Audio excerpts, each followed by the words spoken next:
Tinawag ng Ombudsman Boying Rimulya na epicenter ng flood control projects ang Davao City. Live mula sa Batasang Pambansa, nangungun sa balita si mobile journalist Amy Atienza. Amy, gaano karaming proyekto ang niimbestigahan sa Davao City?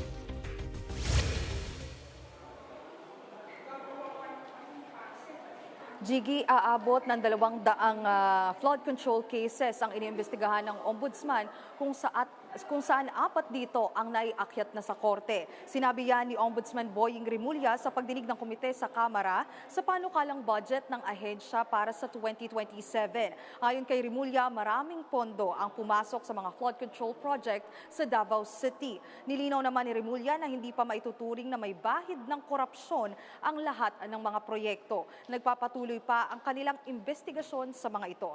Narito ang pahayag ni Ombudsman Rimulya. Meron po bang ginagawa ang Ombudsman sa pag-imbestiga sa mga flood control corruption issues sa panahon pa ng nakaraang administrasyon? Opo, at hindi lang humadali talaga sapagkat sabihin natin, ang epicenter po ng flood control bago dumating ang Marcos administration ay Davao City. Okay. Ang ecosystem of corruption po mabigat. Mahirap pong pasukin. Mahirap pong kumuha ng impormasyon.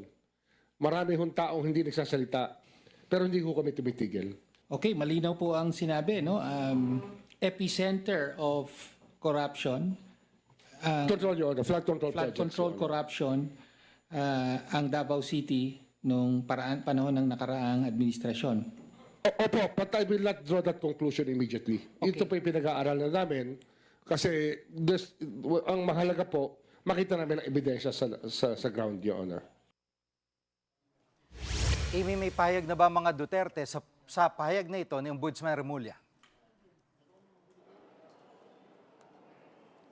Pumalag nga, Jiggy, si Davao 1st District Representative Paulo Duterte sa pahayag ng Ombudsman na epicenter ng flood control projects ang Davao City. Sa kanyang Facebook post, sinabi niyang dapat munang silipin ang mismong records ng mga nakumpletong proyekto mula sa DPWH Davao Region. Giit niyang dapat walang pinipiling taon, pangalan, partido o administrasyon sa pag-iimbestiga ng anumang anomalya. Aniya, hindi dapat gawing shortcut ang political narrative para makabuo ng konklusyon. At Amy, may update na ba sa pag-iimbestiga kay dati Speaker Martin Romualdez kaugnay ng flood control scam? Jiggy, sinabi rin noon ni Rimulya na hindi makakapigil sa kanilang investigasyon ang pagsusumite ng supplemental counter-affidavit ng kampo ni former House Speaker Martin Romualdez. Marami pa raw silang ebidensya laban sa kongresista. Matatanda ang nauna ng binawi ng 4 sa umano'y mga bagman ni dating Congressman Zaldico ang kanilang testimonya laban kay Romualdez at kaugnay ito sa umanong pagde-deliver ng male-maletang pera sa ilang opisyal. Yan muna ang latest. Balik sa iyo, Jiggy. Yan ang ulat ni Amy Atienza live mula sa Batasang Pambansa. Mga kapatid, Jiggy Manikad po. Pagdating sa mahalagang balita sa loob at labas ng bansa, dapat una sa lahat, mag-follow at mag-subscribe na sa social media pages ng News 5.